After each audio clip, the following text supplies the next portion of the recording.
குழந்தை போல நடப்பதென்ன சுவாமி மலையிலே, தீ கொழுந்து போல சிவப்பதென்ன திருச்செந்தூரிலே.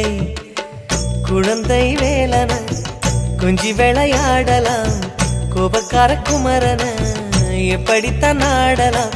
குளத்தை போல மனசு கலங்குது, குமரா தெளிய வச்சா ரொம்ப நல்லது.